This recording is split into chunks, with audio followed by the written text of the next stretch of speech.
correcto. Por eso nosotros, el pueblo de Israel es llamado, ¿cómo es llamado? Una nación de reyes y coanim, reyes y sacerdotes. Benjamín.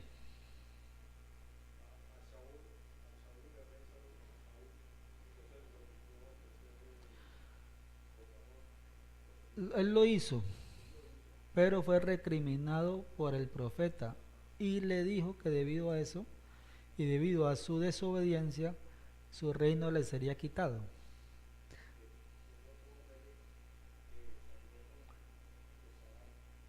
Un rey que iba a ofrecer el incienso, iba a ofrecer incienso, y él fue obstinado, y a pesar de que los Kohanim le dijeron no te corresponde, oh rey, ofrecer la ketoret, el incienso, no es función tuya, él se obstinó en hacerlo y entonces fue herido de Zaraat, de plaga en la cabeza, en la frente, fue herido con Zaraat, es decir, con lo que se tradujo como lepra.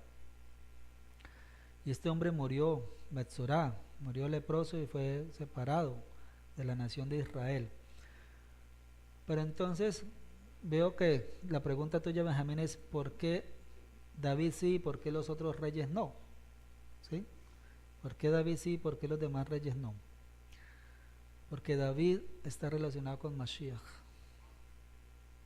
David es una sombra de Mashiach. Y por eso el Mashiach reinante, ¿cómo se le llama? Mashiach ben David.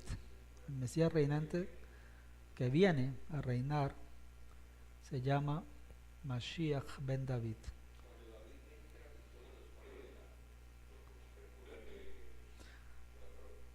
David, huyendo del rey, de su suegro, David ya era ungido. David era ungido.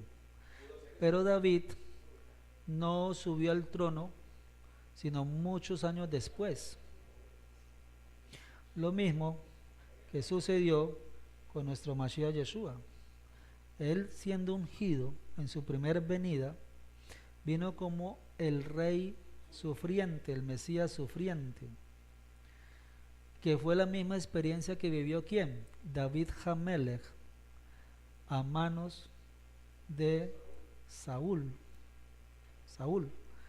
En los tiempos de David Hamelech habían dos ungidos, dos reyes ungidos, y el que los ungió fue el mismo Naví, el mismo profeta, Shmuel. Shmuel unge a Shaul como rey de Israel con una redoma de aceite, lo unge por rey, y David se convierte en el primer rey de Israel y empieza a gobernar en Israel. Pero después el Eterno le ordena al mismo profeta Shmuel que tome un cuerno, no una redoma, sino un cuerno de aceite, y vaya a buscar el ungido del Creador, aquel conforme a su corazón. Y este era un pastor de ovejas, el más insignificante de su casa. No lo tenían en cuenta. A David Hamelech no lo tenían en cuenta. Cuando llegó a la casa de Isaí, Isaí hizo llamar a sus hijos mayores, pensando que uno de ellos iba a ser la persona elegida.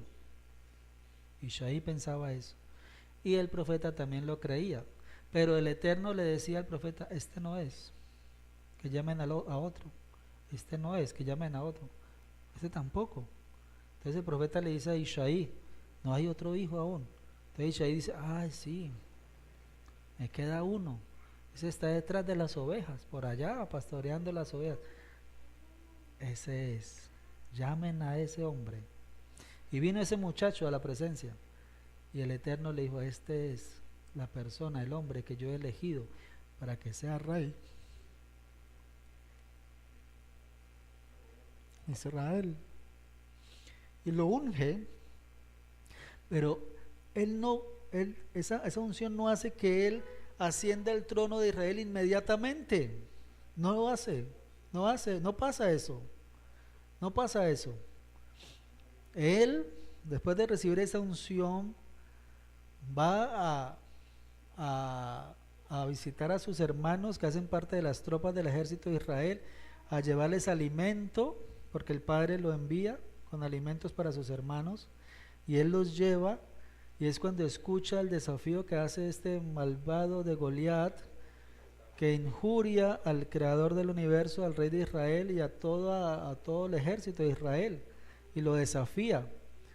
Y es cuando David dice: yo puedo matar a ese hombre, ese perverso, yo lo puedo matar. Y va donde el rey, y el rey le dice: ¿usted es capaz de hacerlo? David le dice: yo soy capaz de hacerlo, no tengo ningún problema en hacerlo, no tengo miedo de ese hombre. Entonces el rey le dice: no, pero igual póngase mi armadura.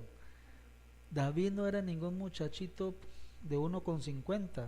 David era un hombre casi de la misma estatura de Saúl, porque las armas de Saúl le quedaban buenas a David, la armadura del rey le quedaba buena. O sea que David no era ningún muchachito pequeñito, era un hombre también de buena estatura, era un hombre rubio, de buen parecer, ¿sí?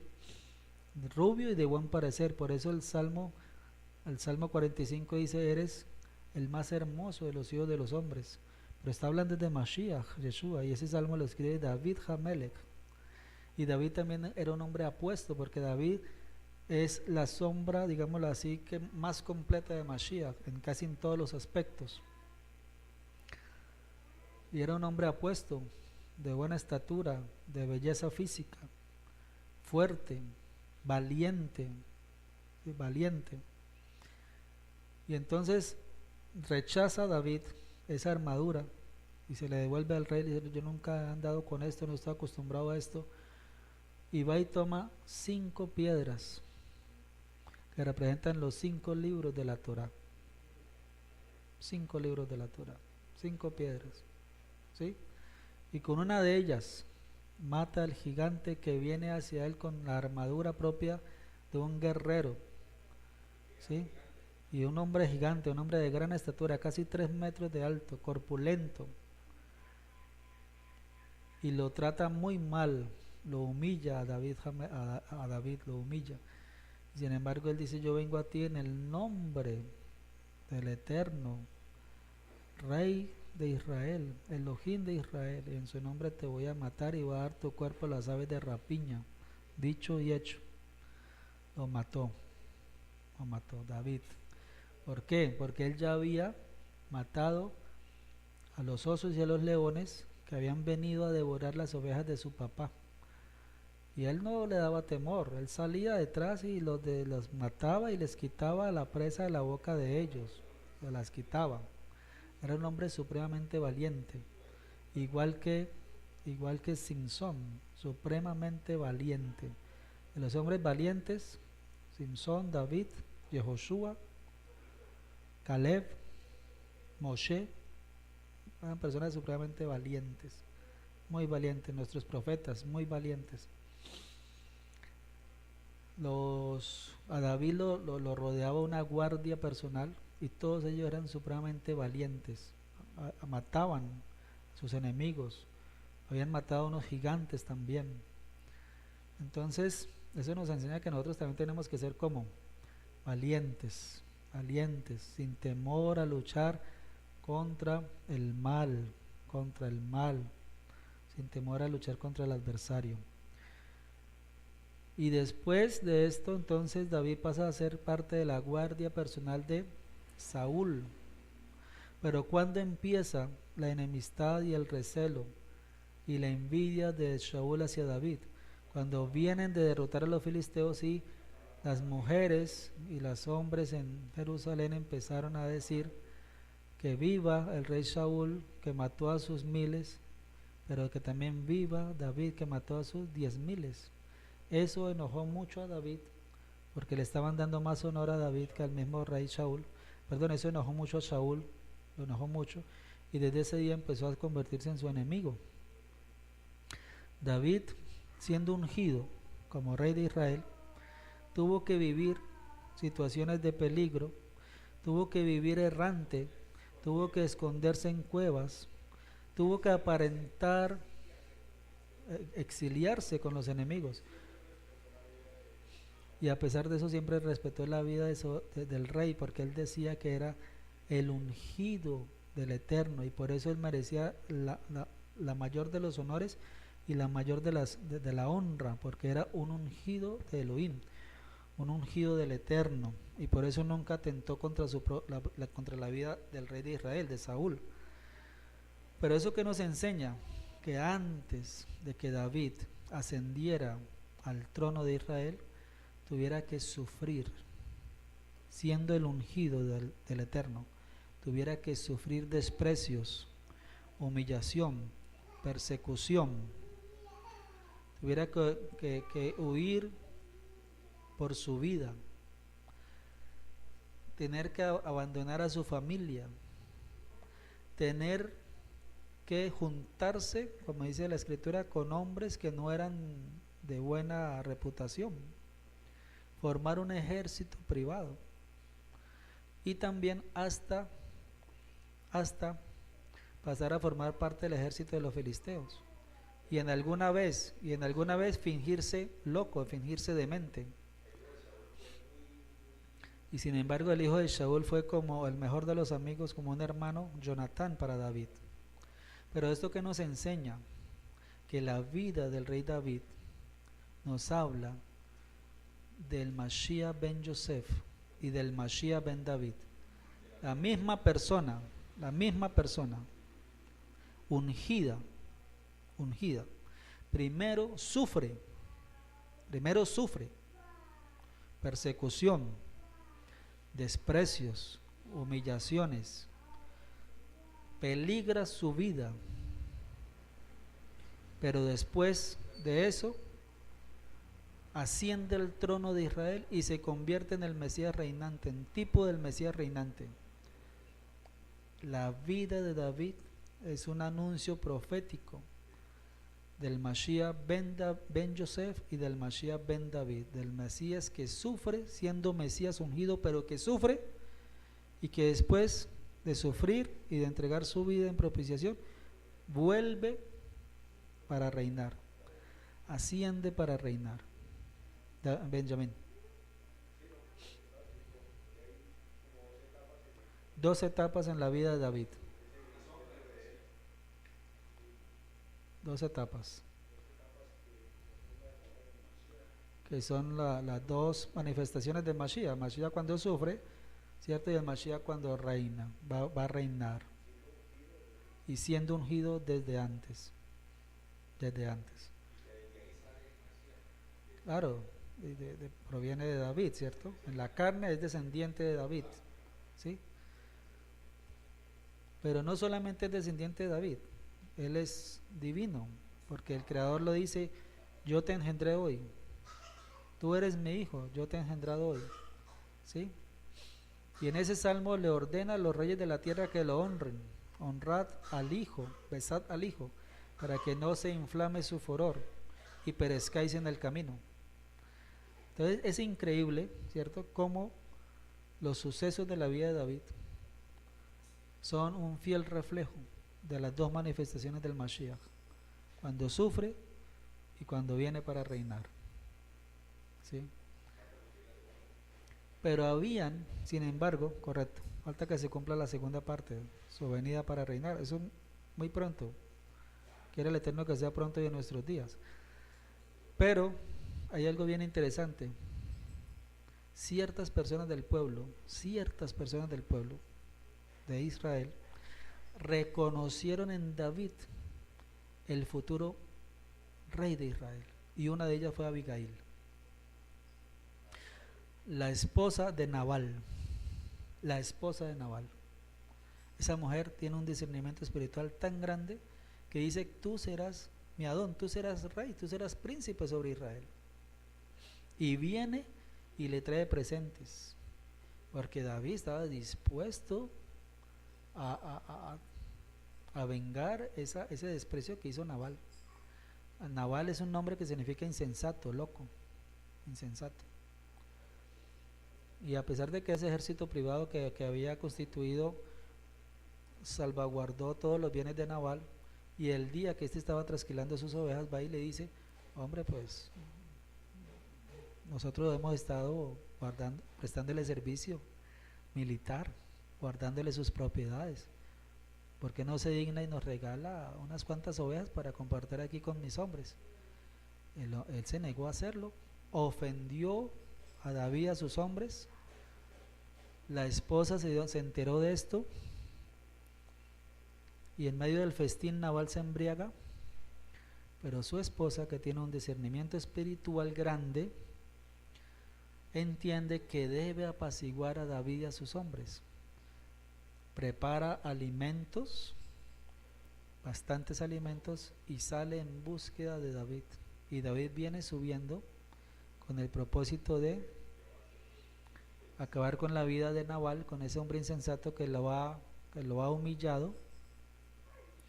Y esta mujer, con unas palabras tan especiales, logra apaciguar a David y le dice que él es un príncipe en Israel, que él va a gobernar sobre Israel. ¿Cómo sabía esa mujer eso? ¿Y qué pasó? Unos días después, Nabal muere, y después del duelo, David va y toma a Abigail por una de sus esposas. Esta mujer pasa a convertirse en esposa del Melech HaMashiach, porque David es un Melech HaMashiach, es un rey ungido. Pasa a ser esposa del Melech HaMashiach de Israel, aunque aún no era rey de Israel, aún no lo era. Cuando él toma por Abigail por esposa, aún no lo era, y ella lo acepta como esposo y se une a él en esos sufrimientos que aún le esperan, porque solamente David asciende al trono de Israel después de la muerte de ¿quién? De Shaul, después de la muerte de Shaul. Y entre el día en que el profeta unge a David hasta la muerte de Shaul pasan muchos años, varios años pasan, y todos esos años son años de ¿qué? De sufrimiento para David, años de sufrimiento para David. Entonces, en la vida de David vemos el anuncio profético de lo que iba a pasar con el Mashiach en su primera venida, Mashiach ben Yosef, Mesías sufriente, y lo que va a pasar con el Mesías ben David, el Mesías reinante.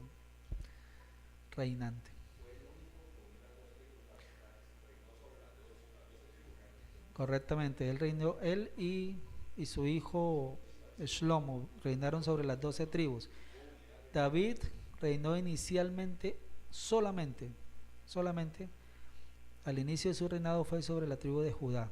Reinó en Hebrón 7 años y medio en Hebrón, y los otros 32 años y medio los reinó sobre las 12 tribus, y la sede de su reinado fue Jerusalén. 40 años reinó, 7 años y medio sobre Judá en Hebrón, y 32 años y medio sobre la totalidad de las 12 tribus en Jerusalén. Correcto. Y por eso, pero es que mira, cuando él reina sobre Judá, la tribu de Judá, él reina durante 7 años y medio en Hebrón. Y si reina sobre la sola tribu de Judá, ¿cuál es su título? Rey de los de Judá, rey de los judíos. 7 años y medio, fue rey de los judíos, únicamente de los judíos. Después, sí señor, después es rey sobre las 12 tribus.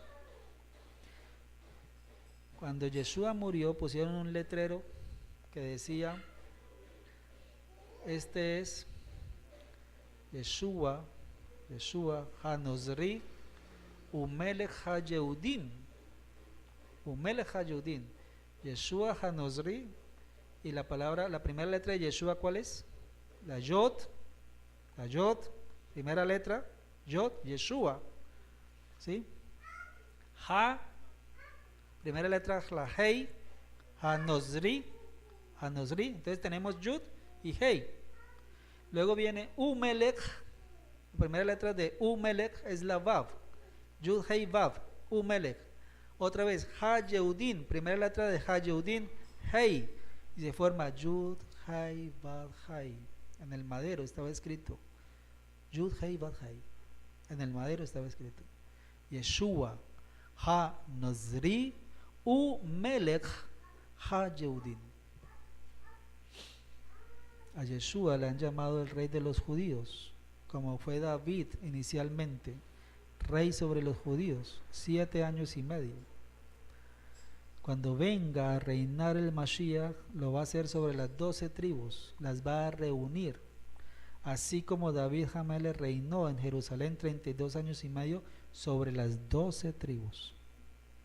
Sobre las 12 tribus. Y hay algo muy especial con la sublevación del hijo de David. ¿Sí? Uno de los hijos de David se subleva, Absalón. ¿Y qué significa Absalón? Este nombre, ¿qué significa? Absalón, padre de Shalom, padre de paz, padre de armonía. Y Absalón se rebela contra su propio papá David. Y David tiene que huir, tiene que abandonar Jerusalén, tiene que huir. Y después de que muere Absalón, ¿quiénes son los primeros que lo hacen regresar a Jerusalén para que él siga gobernando?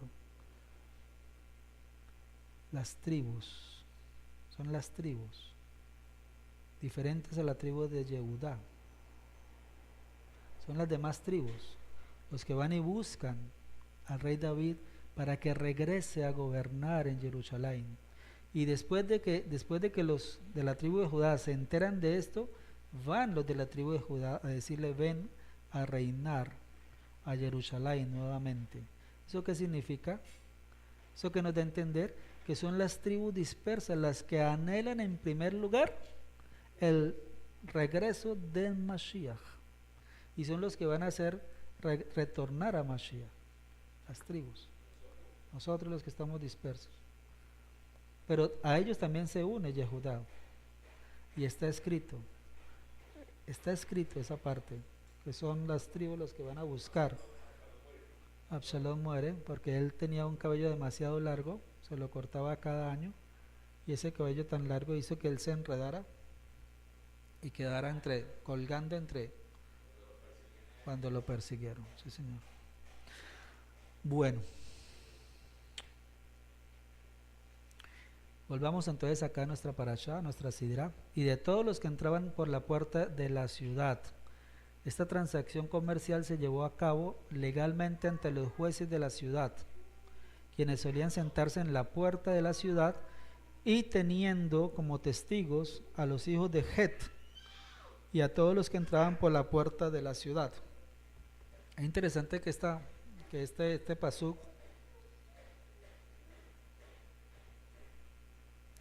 nos diga que la transacción, que la compra de este campo se hizo en presencia de todos los que entraban por la puerta de la ciudad. ¿Quiénes se sentaban a la puerta de la ciudad? Los shofetim, los jueces. O sea que esta transacción fue una transacción legal en todos los aspectos, y se llevó a cabo ante los jueces, pero también ante todas las personas que entraban por esa puerta de la ciudad como testigos, ¿no? Como testigos. O sea que allí hubo una cantidad de testigos, ¿sí?, que se dieron cuenta de esa transacción comercial, y que fue una transacción legal desde todo punto de vista. Por eso la Torá nos dice que se llevó a cabo a la vista de todos los que entraban por la puerta de la ciudad.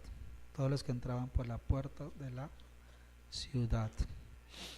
Verso 19 del capítulo 23. Después de esto sepultó a Abraham a Sará, su mujer, en la cueva del campo de Macpela, al oriente de Mamre, que es Hebrón, en la tierra de Canaán. Aquí también este pasuk nos señala de una manera muy descriptiva, con muchos detalles, el lugar donde estaba la cueva, el lugar de la sepultura. Dice que fue en la cueva del campo de Macpela, al oriente de Mamre, que es Hebrón, en la tierra de Canaán. Para que no hayan dudas, ¿no? No hayan dudas de que esa fue una propiedad exclusiva ¿de quién? De Abraham Avino, y que fue heredada del pueblo de Israel. Abraham no quiso sepultar a Sará, quien era una Sadequet. ¿Qué significa? Sadequet es el femenino de Sadik, una mujer justa. Femenino de Sadik, una Sadequet. Es en un cementerio donde también reposaban los cuerpos de los Kenaani. Para Abraham era muy importante poder asegurarle a su muerta una sepultura digna, pues el cuerpo humano es la envoltura del alma que procede del Creador mismo y como tal debe ser objeto de los mejores cuidados durante su vida terrenal y verse rodeado del más grande respeto cuando el alma lo abandona. Repito, Abraham no quiso sepultar a Sará, quien era una Sedequet, en un cementerio donde también reposaban los cuerpos de los Kenaani, los hombres de Canaán, las personas de Canaán.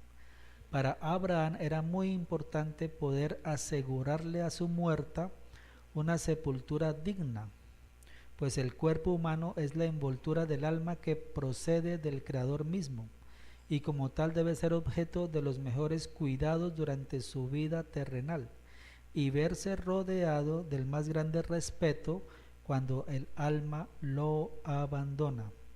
El cuerpo, sin divinizarlo ni aniquilarlo, vuelve a la tierra de donde se originó, y el Ruach, el espíritu, se eleva hacia el Eterno quien nos lo ha dado, como está escrito, y el polvo vuelve a la tierra como era, y el Ruach, espíritu, vuelve a Elohim que lo dio. Cogelet, Eclesiastés, capítulo 12, verso 7.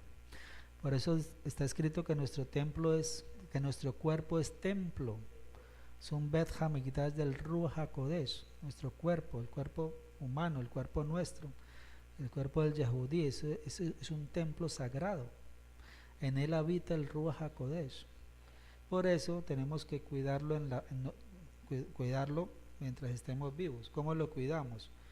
Una comida sana, alimentación sana, actividad física, sin trasnochar, sin someterlo, ¿cierto?, a sustancias alucinógenas, bebidas alcohólicas.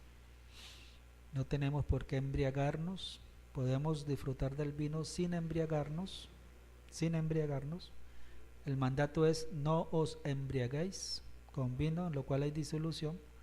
El mandato es: no os embriaguéis. Podemos disfrutar del vino, podemos disfrutar. No, antes al contrario, debemos hacerlo, porque el vino alegra el corazón del Creador y alegra el corazón de nosotros también.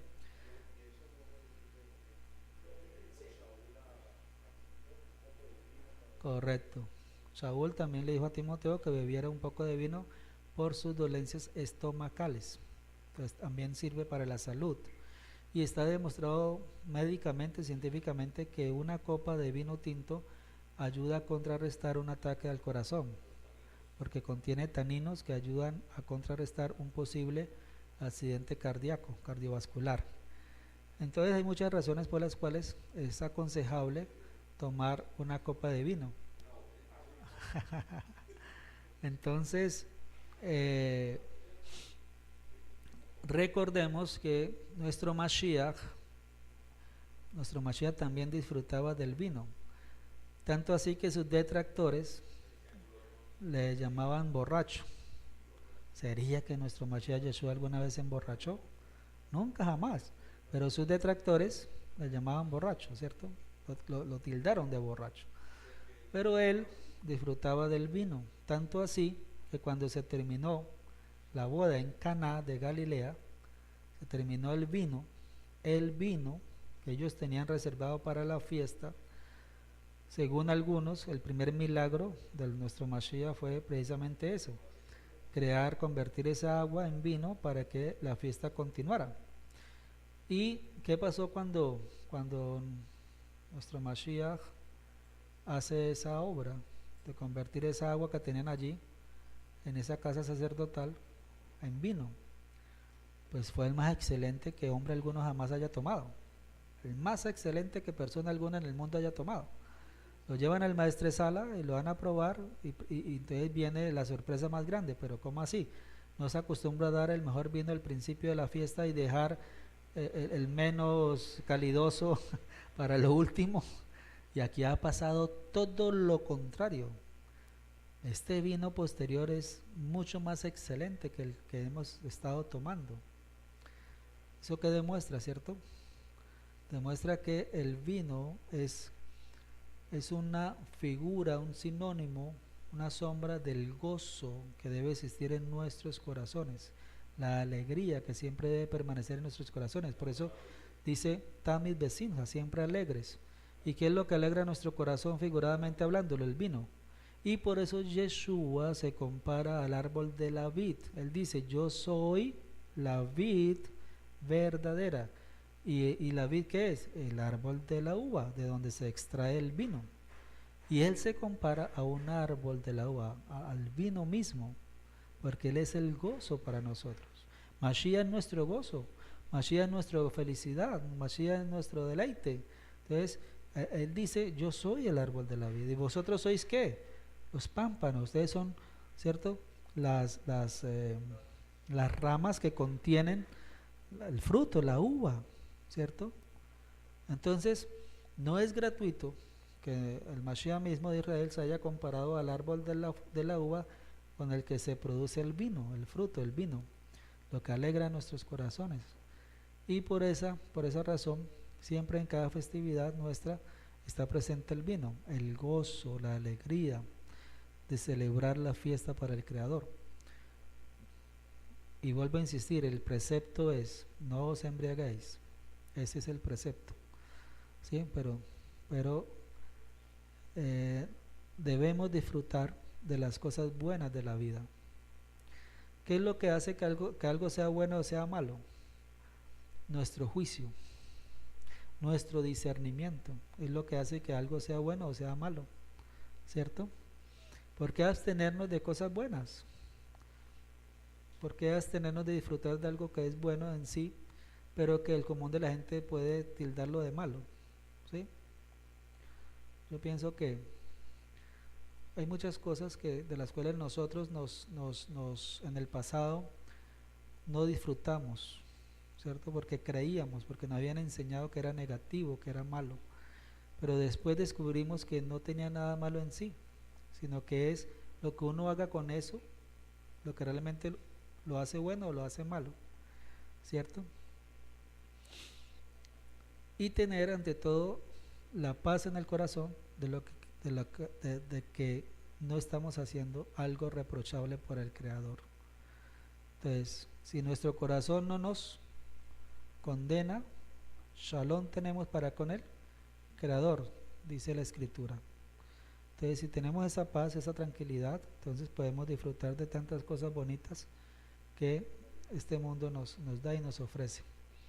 Debemos ser felices, no podemos vivir amargados, no podemos vivir resentidos, no podemos vivir en un estado contrario al del goce, al de la felicidad, sino que tenemos que ser felices, ser gozosos, estar siempre gozosos, dice la Escritura. Estar siempre gozosos. ¿Qué más dice Benjamín?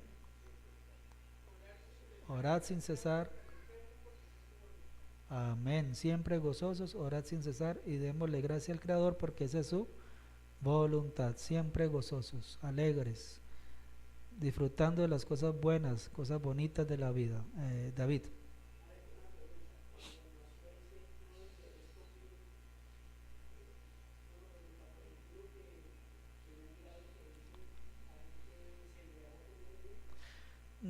No, seguramente lo que pasa es que no está bien visto que una persona en el pueblo del Creador se embriague. De hecho, ya tenemos unas advertencias en el libro de Proverbios. Vamos a mirar aquí una advertencia en el libro de Mishlei, del libro de Proverbios, capítulo 30. El capítulo 30, si no me equivoco, vamos a mirar acá. Lo que pasa es que el vino es sinónimo de una bebida que contiene alcohol, y es la bebida por excelencia en los tiempos bíblicos, ¿sí? Esa era la bebida por excelencia, el vino. No creo que lo hayan hecho. ¿Por qué? Porque aquí tenemos una advertencia sobre la embriaguez. Exhortación a un rey. Exhortación a un rey. Proverbios 31. Proverbios 31, verso 1.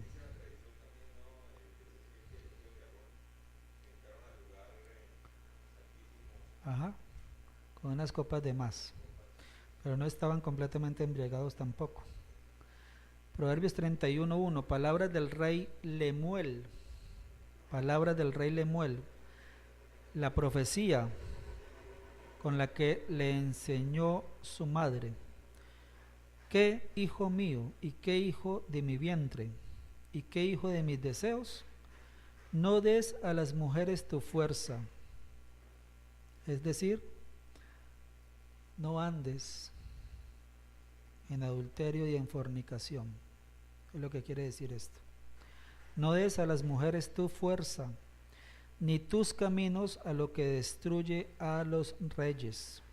No es de los reyes, escuche bien esto, no es de los malachim, de los reyes, o Lemuel, no es de los reyes beber vino, ni de los príncipes la sidra. No sea que bebiendo olviden la Torá y perviertan el derecho de todos los afligidos, es decir, la embriaguez. La embriaguez, no sea que la embriaguez haga que olvides la Torá y perviertas el derecho de todos los afligidos. Dad la sidra, de la cual también se extrae bebida alcohólica, al desfallecido, y el vino a los de amargado ánimo. ¿A quién hay que darles vino? ¿A quiénes? Los que tienen el ánimo un poco amargado. Beban. Mire lo que dice el libro de Proverbios. Beban y olvídense de su necesidad y de su miseria, no se acuerden más. Abre tu boca por el mudo en el juicio de todos los desvalidos. Abre tu boca. Juzga con justicia y defiende la causa del pobre y del menesteroso. Libro de Proverbios, capítulo 31. No des a las mujeres tu fuerza, ni tus caminos a los que destruye a los reyes. No es de los gobernantes, no es de los reyes, no es de las personas elevadas, o Lemuel, beber vino, ni de los príncipes la sidra, sinónimo de vino. No sea que bebiendo olviden la Torá. ¿Cuándo se llega a olvidar la Torá? Cuando hay embriaguez. Y perviertan el derecho de todos los afligidos. Dad la sidra, es decir, dad la bebida alcohólica al desfallecido, y el vino a los de amargado ánimo. Beban y olvídense de su necesidad y de su miseria, no se acuerden más.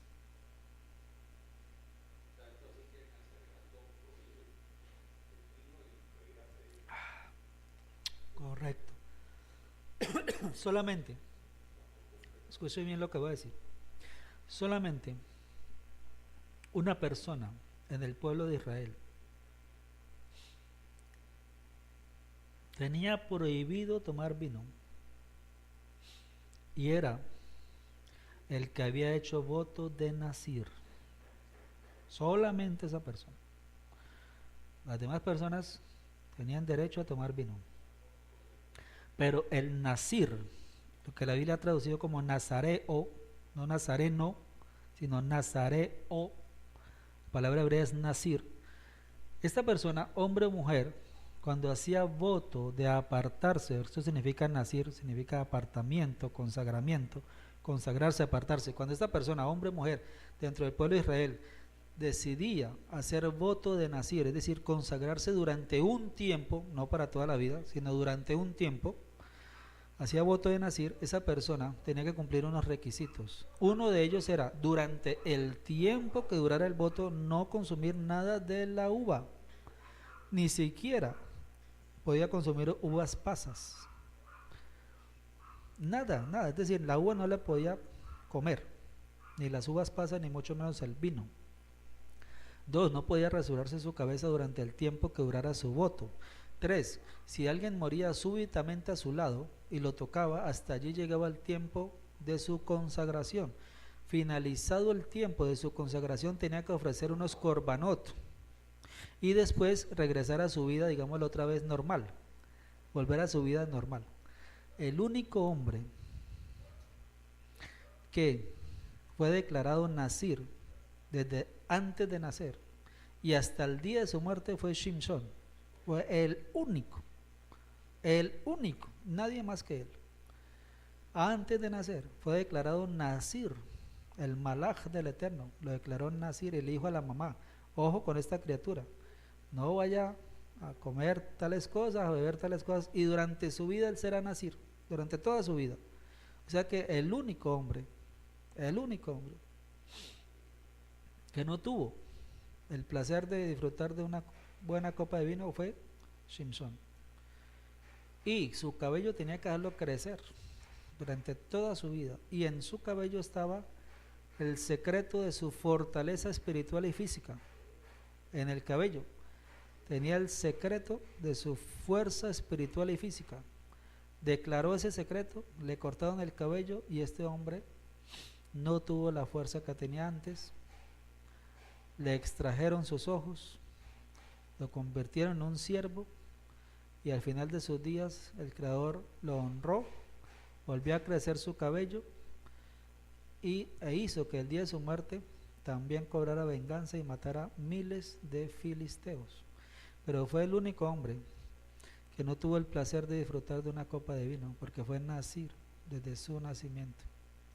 Pero el resto de nosotros no hemos sido declarados nazir.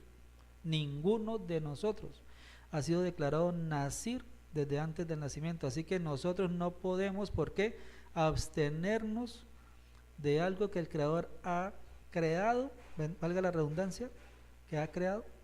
Y por eso nosotros en Shabbat bendecimos la copa diciendo: Baruch atah, bendito eres tú, Yahweh, nuestro Elohim, soberano del universo, que produces el fruto de la vid.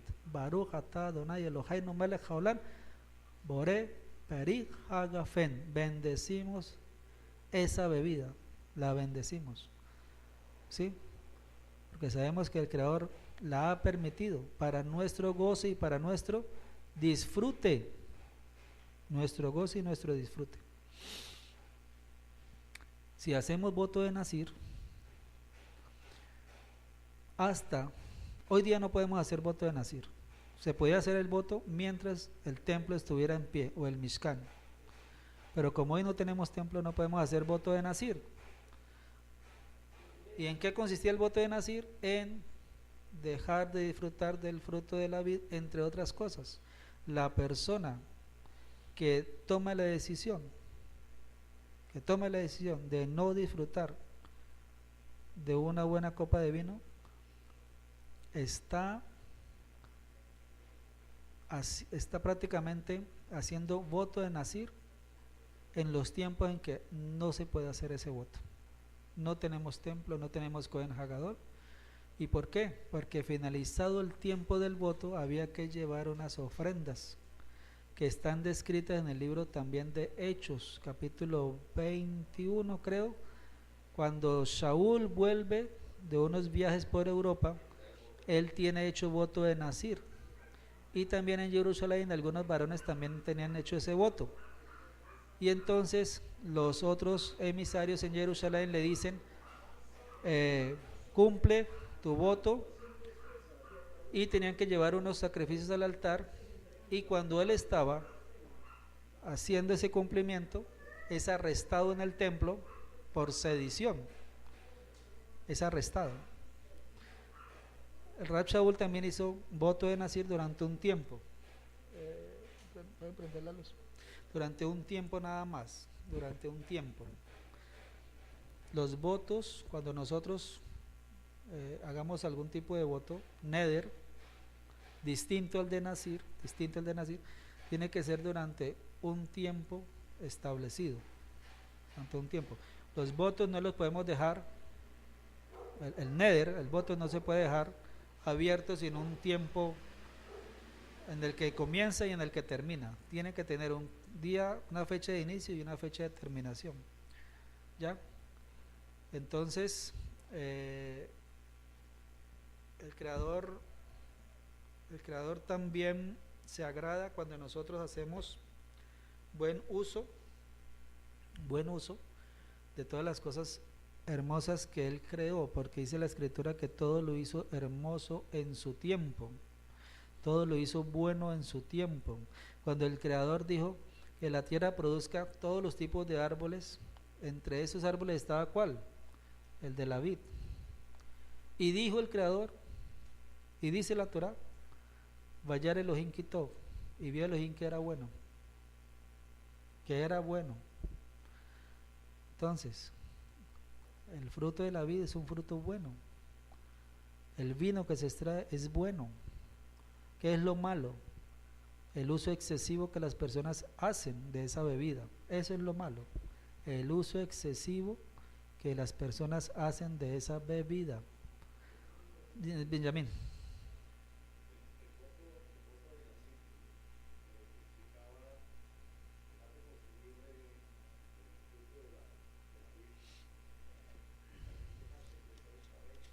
Sí, señor.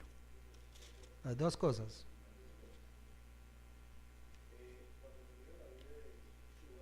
Sí. Sí, señor. Sí, señor.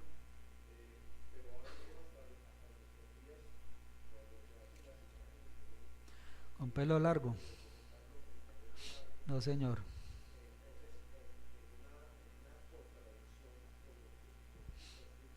Claro. Sí, señor. Únicamente los que habían entrado en voto de Nazir.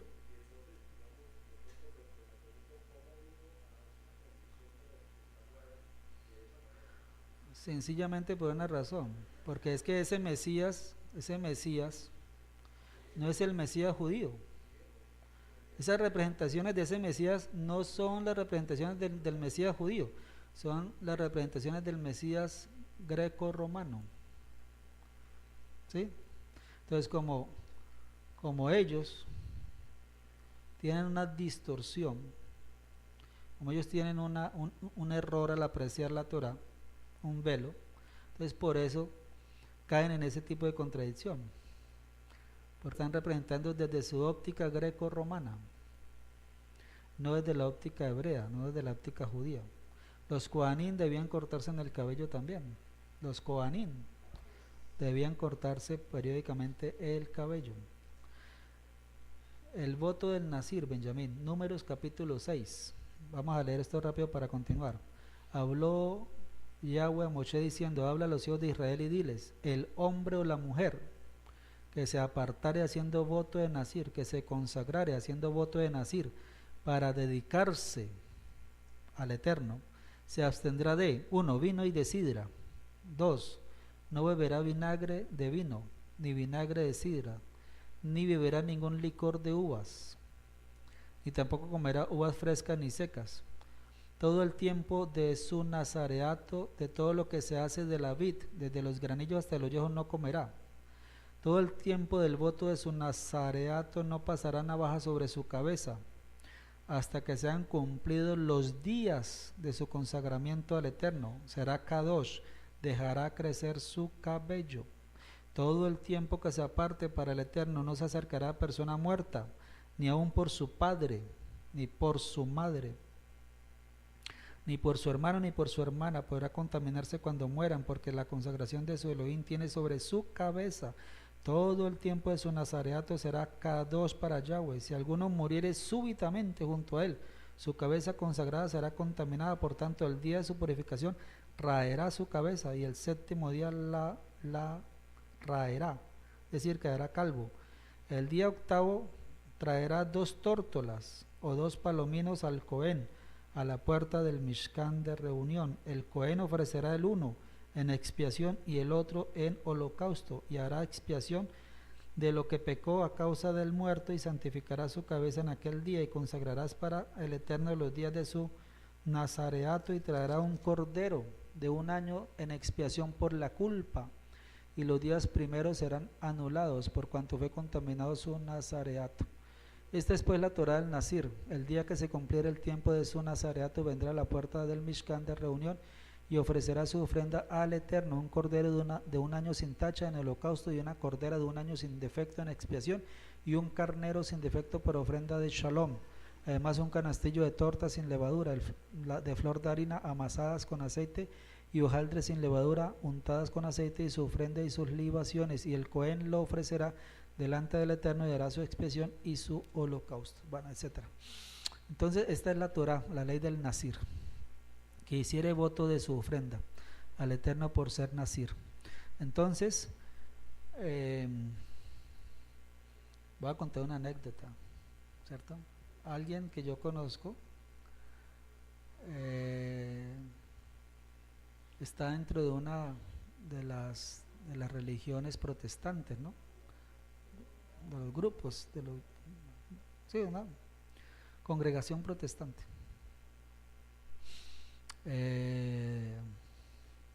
Ella decidió no tomar ninguna bebida alcohólica, ninguna, pero curiosamente come animales impuros. Entonces es contradictorio, ¿cierto? Que haya decidido no probar bebida alcohólica, pero sí come tranquilamente de los animales que el Creador ha dicho no consumir. Pero bueno, pues lo cierto es que es por eso mismo, porque no disciernen bien la Torá, tienen un velo sobre la Torá. Entonces, pues por eso toman ese tipo de decisiones y así viven su vida. Y bueno, es simplemente una anécdota, y respetamos también esas decisiones, pero yo pienso que el Creador no se agrada de ese tipo de cosas, porque todo lo que Él hizo es bueno, dice la Torá, todo lo que Él hizo es bueno. Y también dice el Rab Shaul, ¿cierto? Que nosotros tenemos que discernir las cosas, ¿cierto? Dice que todo, ¿cómo es que él dice? Todo es lícito, pero no todo conviene, ¿sí? No todo conviene, no conviene embriagarnos, pero es lícito disfrutar de una buena copa de vino, pero no lo que el Creador reprueba, lo que el Creador no quiere es que nosotros nos embriaguemos con alguna bebida embriagante, valga la redundancia. Y también está escrito que los borrachos no heredarán el reino de los Shamaín. Está escrito en el último capítulo de Revelación. Sí, Señor. Bueno, continuemos. Después de esto sepultó a Abraham a Sara, su mujer. Muy bien. Importancia de saber escoger una esposa. El segundo tema. Capítulo 24, versos 1 al 4. Era Abraham ya viejo y bien avanzado en años, y el Eterno había bendecido a Abraham en todo. Y dijo Abraham a un criado suyo, el más viejo de su casa, que era el que gobernaba en todo lo que tenía: pero ahora pon ahora tu mano debajo de mi muslo. Antes de continuar, puedo hacer un paréntesis. Puede resultar una pregunta: ¿qué pasa si uno de sus hijos se embriaga? ¿El Creador lo condena? No. Si alguno de nosotros alguna vez, por inexperiencia, se pasó de copas, por inexperiencia, pero seguramente un joven nunca había tomado más de 2 copas de vino, y por ahí que oye razón tomó más de 2, 3 copas y de pronto se dio cuenta que estaba embriagado. ¿Será que el Creador lo va a condenar por eso? No, no, no, no, el Creador no lo va a condenar por eso. Todo es para bien, dice un dicho nuestro, todo es para bien. Esta persona, ¿qué debe hacer?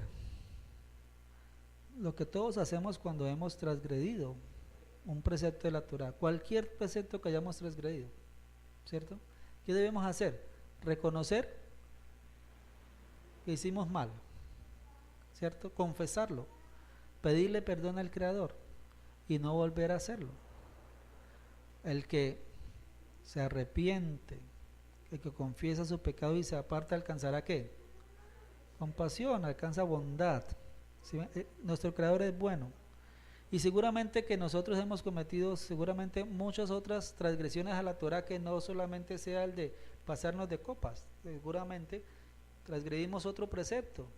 Igual, que tenemos que hacer: reconocerlo, confesarlo, declararlo y decidir apartarnos de ese pecado, no volverlo a cometer nuevamente. Y el Creador es compasivo, el Creador es bueno, Él perdona nuestras iniquidades, Él perdona nuestros pecados.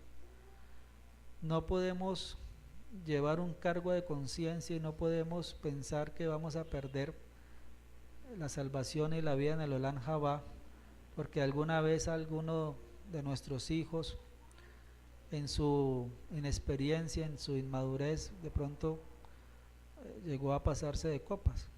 No, tenemos que pedirle al Creador perdón por eso, que la persona que lo hizo lo reconozca y lo confiese. Y esta experiencia ha sido quizás la de muchos de nosotros. Alguna vez nos pasamos de copas y fue tan feo, tan repugnante las consecuencias de la embriaguez, que nos hizo vomitar, que nos hizo pasar un rato completamente desagradable, que afectó nuestro organismo, y que eso sirvió para que tomáramos la decisión de nunca más volver a embriagarnos, porque la experiencia fue completamente desagradable, fue algo muy, muy, muy desagradable. Se llega a sentir tan mal la persona que termina vomitando, termina con dolores de cabeza, con efectos propios del exceso de bebida alcohólica, que hace que más adelante esa persona tome la decisión de nunca más volver a embriagarse. Pero entonces, el que confiesa el pecado y se aparta, ¿alcanzará qué? Compasión, bondad, perdón del Creador. Él perdona nuestras iniquidades. Él es un Elohim perdonador. Y así como esa transgresión, también nos perdona las demás que cometamos.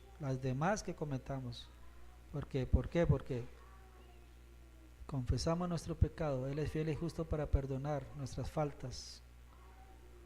Y la sangre de Yeshua HaMashiach nos limpia de todo pecado. Aleluya, amén.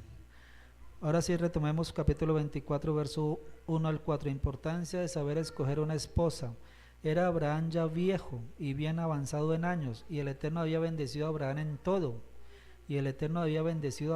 en todo. Y dijo a Abraham a un criado suyo, el más viejo de su casa, que era el que gobernaba en todo lo que tenía: pon ahora tu mano debajo de mi muslo, y te juramentaré por el Eterno, Elohim de los cielos y Elohim de la tierra, que no tomarás para mi hijo mujer de las hijas de los Kenaani, de los cananeos, entre los cuales yo habito, sino que irás a mi tierra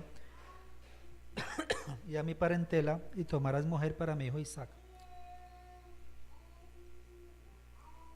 La Torah nos enseña cuán importante es para un padre casar a su hijo con la mujer indicada, hablando de Abraham, ¿no?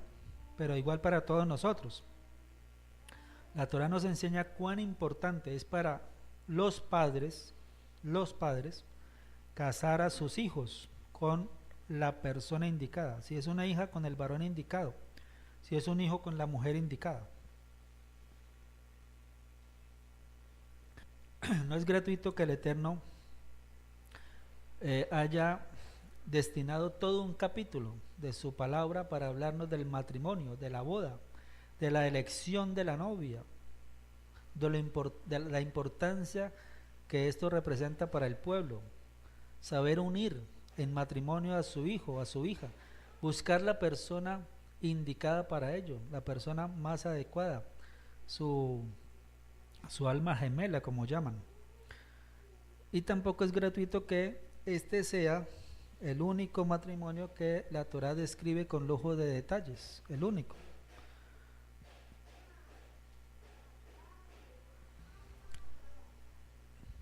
La Torá nos enseña cuán importante es para los padres casar a sus hijos con la mujer indicada o el varón indicado. Para ese entonces Abraham tendría 137 años y encomendó al más anciano de sus siervos la misión de buscar la esposa que tuviera la elevación espiritual conforme a la de su hijo Isaac. Pon ahora tu mano debajo de mi muslo y te juramentaré por el Eterno. Cuando se va a hacer un juramento, se debe hacer ante algo sagrado. Ver segundo libro de Crónicas 6:22. Aquí se menciona que cuando alguien viniera a hacer juramento ante el altar, que tú entonces tomes en cuenta ese juramento. Entonces aquí en segundo libro de Crónicas 6:22 habla de hacer un juramento delante del altar del Creador. Y también dice que por algo sagrado. En Amós 4:22 dice que el Eterno hace un juramento por su kedushá, por su santidad. En Amós capítulo 8, si no me equivoco, dice que el Eterno hace juramento por la gloria de Jacob. Hace un juramento por la gloria de Jacob. Entonces, como el mandato de la Brit Milá era algo especialmente sagrado para Abraham, y debe serlo para todos nosotros los varones del pueblo de Israel, Abraham lo utilizó como el objeto del juramento y además porque es la señal principal que distinguía a los patriarcas y a sus familias de los paganos que los rodeaban.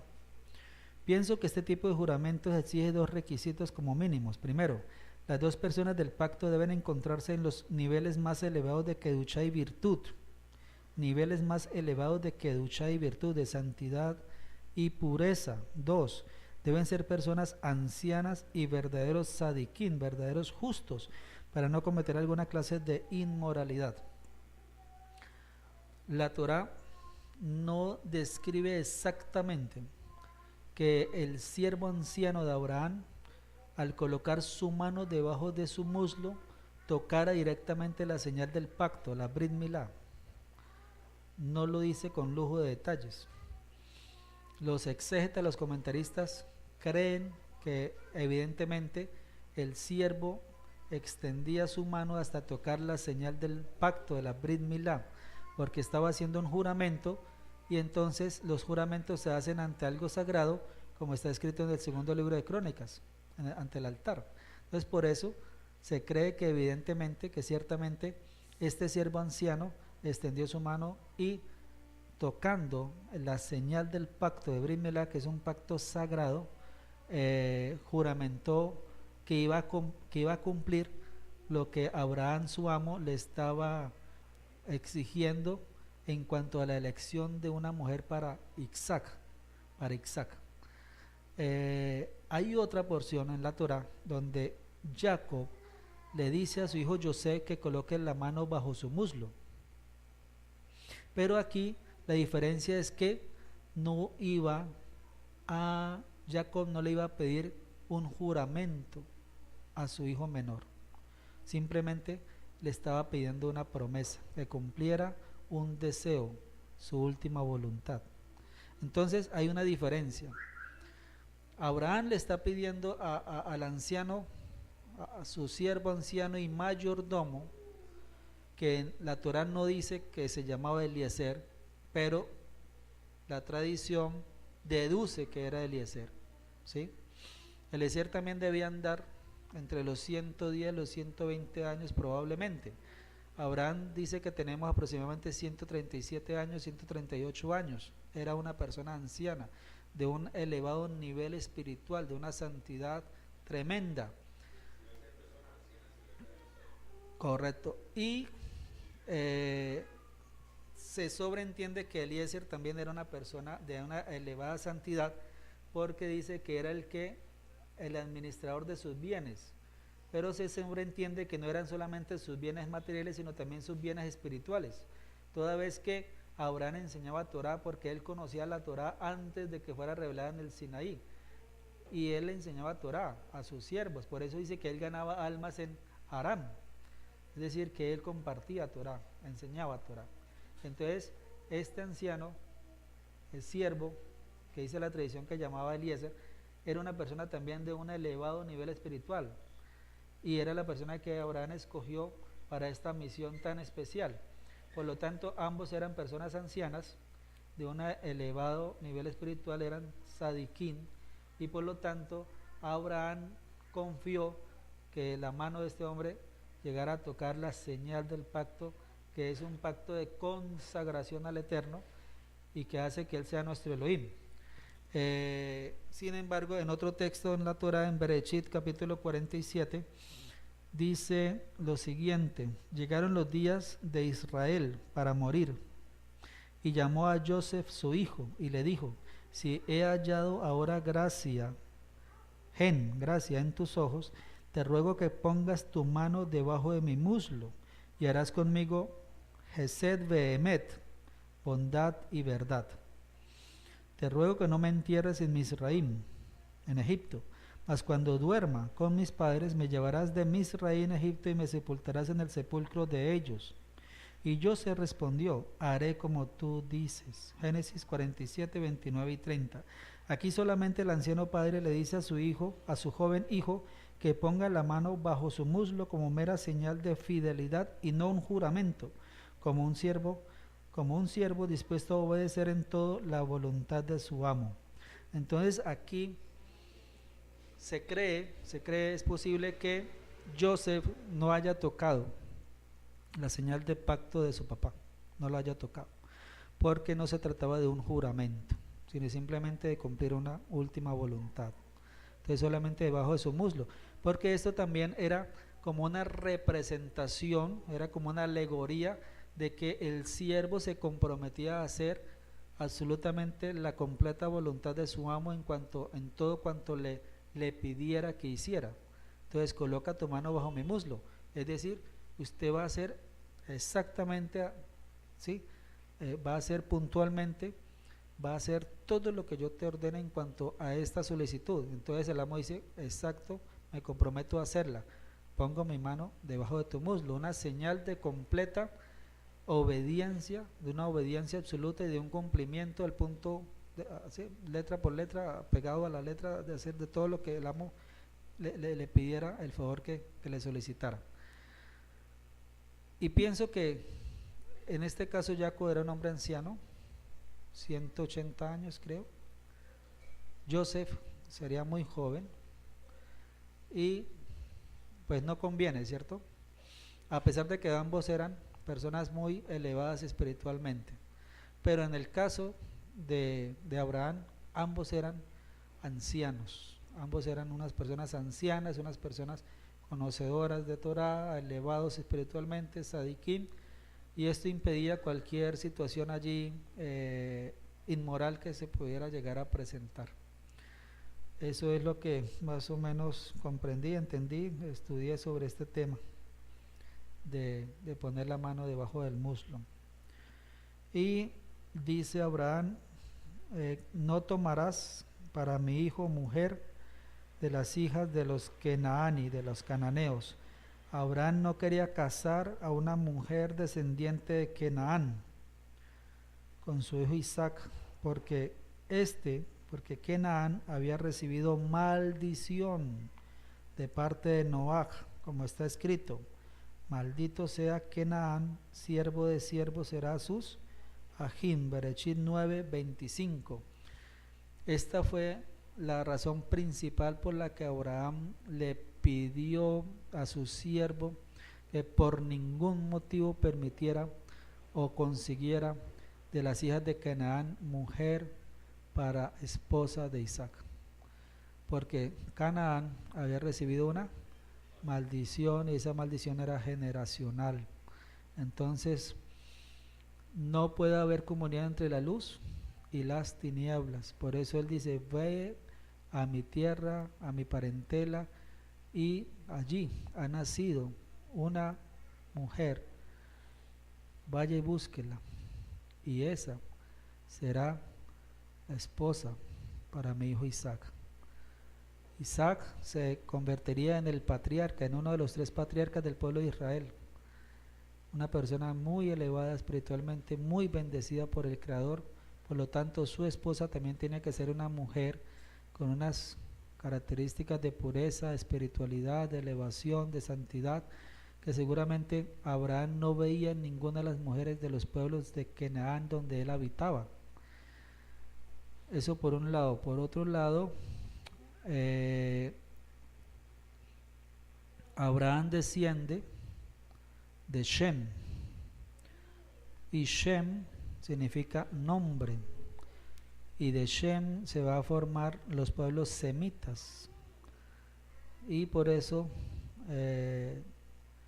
dice en la bendición sacerdotal, al final de la bendición sacerdotal, cuando el Creador dice, y de esta manera bendecirán a vuestros hijos, ¿cierto?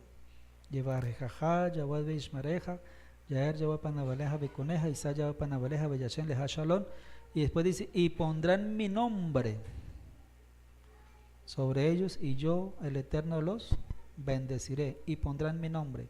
Shem significa nombre, y de ese linaje descendía Abraham, y de ese linaje desciende la nación de Israel, y por esa razón Abraham quiso que fuera alguien de su estirpe, también descendiente de Shem, que fuera la mujer seleccionada, la mujer escogida, para que fuera la matriarca, la esposa de Isaac, su hijo, el hijo de la promesa, el hijo del pacto.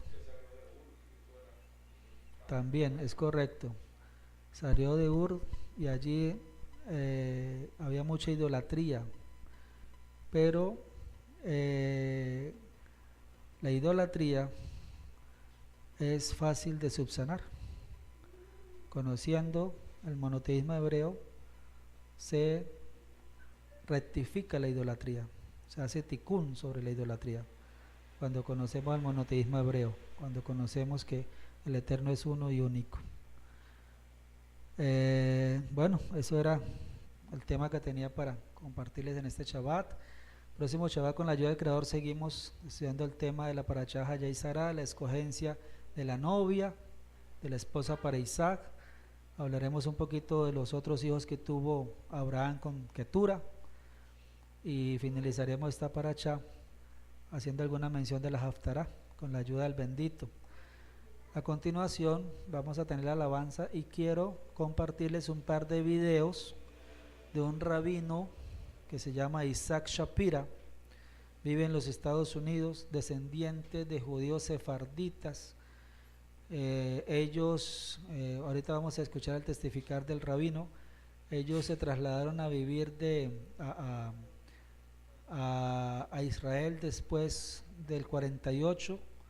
Vivieron en Israel. Este rabino fue criado dentro de las costumbres de los judíos sefarditas ortodoxos. Después él conoció a Yeshua, el Mashiach de Israel, y recién ha escrito un libro que se titula El regreso del marrano kosher, y explica por qué ese nombre. Y en esta entrevista habla un poquito acerca del Creador, le inspiró para escribir en ese libro, y en ese libro él demuestra mediante enseñanzas de los rabinos y mediante enseñanzas escritas en el Talmud que el Mashiach es divino. Entonces son 2 partes de la entrevista, parte 1 y parte 2.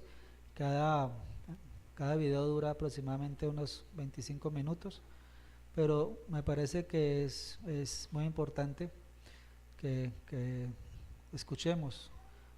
Este rabino estuvo para Shavuot, este rabino Isaac Shapira estuvo para Shavuot en Bogotá, aquí en Colombia, en la ciudad de Bogotá, y estuvo en la Kehilá Yovel compartiendo la fiesta de Shavuot, y también dando unas conferencias allá en Bogotá, y también él tuvo una reunión con el gran rabino para Colombia, que es Alfred Goldsmith, y la comunidad judía ortodoxa. Él tuvo una reunión con ellos, y allí al gran rabino también le obsequió ese libro, en el cual él demuestra por la Torá y por las enseñanzas de los sabios que el Mashiach es divino y que el Mashiach es Yeshua, para la gloria de nuestro Creador. Entonces cantamos, oramos, compartimos la Seudá y vemos los videos. Alabado nuestro Padre eterno, toda la cabo sea para Él, y que Él sea el que nos edifique y nos enseñe. Amén.